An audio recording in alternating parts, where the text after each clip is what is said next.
a lot of young guys, especially smart guys, think that they are lone wolves. Yeah, they think that they roam the earth on their own, you know, and they are unencumbered by human relationships. Yeah, they're lone wolves. They go here, they go there, they do what they want. They're free. Yeah, that's a lone wolf. And they are unattached. They are without any kind of human relationship. See, actually, that's not a lone wolf. That's actually a fucking hermit. Yeah, that's what it is. A hermit is a man who lives without any kind of human relationship. Yeah, a hermit lives by himself, lives alone. Okay, maybe he's in the middle of a city, but he doesn't have any human interaction, any human relationship rather. He doesn't have the relationships, the friendships, the relationships of love that most human beings need. Okay, but being a lone wolf and being a hermit, they're two separate things. Yeah, because see, a lot of times young men confuse being a hermit with being a lone wolf. A hermit is alone, but a lone wolf is a man who has social attachments. He has bonds of love and affection with friends, with family, with whomever. But see, he does not allow those relationships to limit who he is.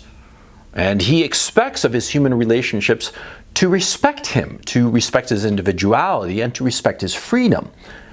That doesn't mean that he eschews human relationships, that he eschews the bonds of affection that make a life meaningful. No, that's very different. And that's why you don't want to confuse being a lone wolf with being a hermit. See, in the Middle Ages, being a hermit was actually like a laudable goal. There were a lot of hermits, and people came from far and wide to see the hermit. See the hermit, but of course not interact with him, because the hermit was being a hermit for religious reasons or whatever the fuck. It doesn't really matter. The point is, see, a hermit lived alone and did not interact with other people. And to tell you the truth, my suspicion is because they were afraid. They were afraid of the social interaction. Okay? And there were hermits in the past, and there are hermits today. And the hermits today, what do? They live in their mom's basement and play video games all day, right? But it's basically the same thing, see? They are locked away, focusing their attention on a distraction. Today, video games. In the past, it was the Bible or prayer or whatever the hell, right? They are locked away from everybody. They have no human interaction, or an extremely reduced human interaction with maybe one or two people for months and months on end, years on end, right? And it seems to me that's just cowardice. It's fear.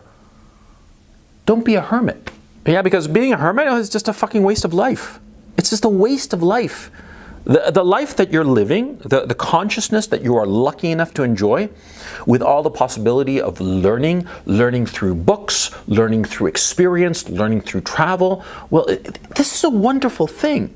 But if you're a hermit, in whatever fact or manner that you are a hermit, being a religious hermit or being a video game hermit or whatever, or porn hermit or whatever the fuck, you understand what I'm saying.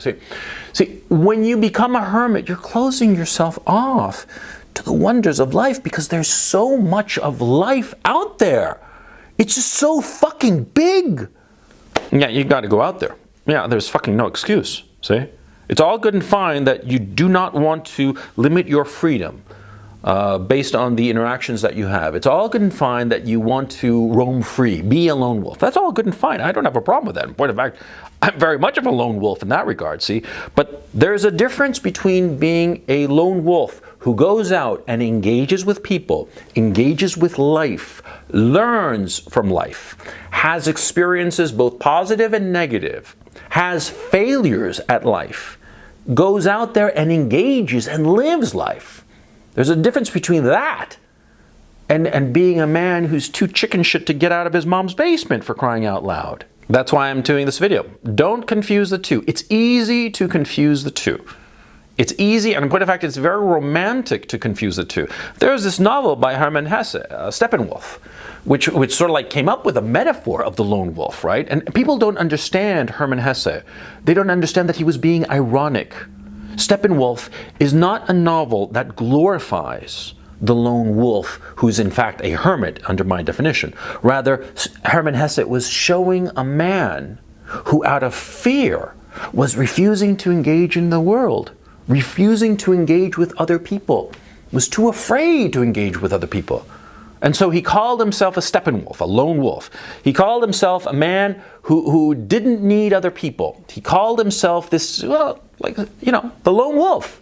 And he glorified and romanticized his position, when in point of fact, there was nothing romantic about it. It was just sad and pathetic. It's easy to romanticize such a life. It's easy to romanticize such a life and to fall into hermitry. It's easy to lock yourself away. Yeah. And it takes a great deal of courage to break out of that kind of circle, that kind of black hole that you've turned your life into. Yeah.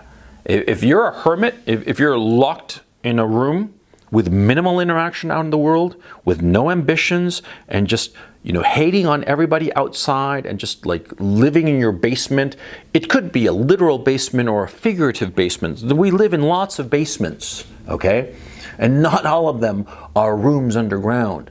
A lot of times we're living a life where we're just, you know, avoiding life and just going through a routine every day. And it's easy enough because we're surviving. And we figure, well, you know, I'm a lone wolf and I'm surviving, I'm making it. And you know, you have nothing to look forward to. You have no hope for the future. You're just grinding out your days.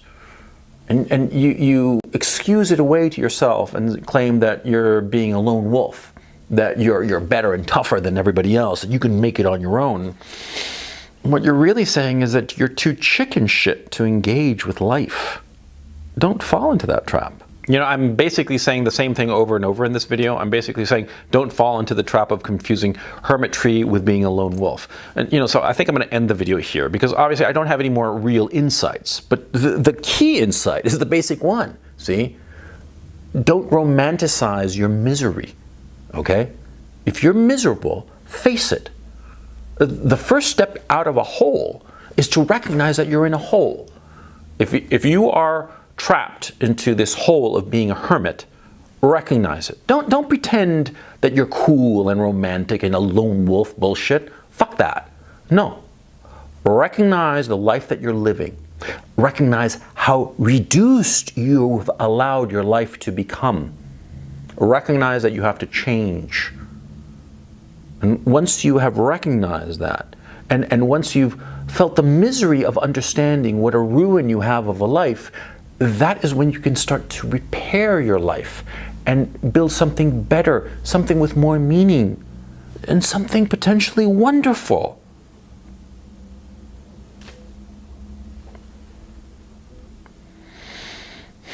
Like I said, I don't have any more insights, but I hope that this helps.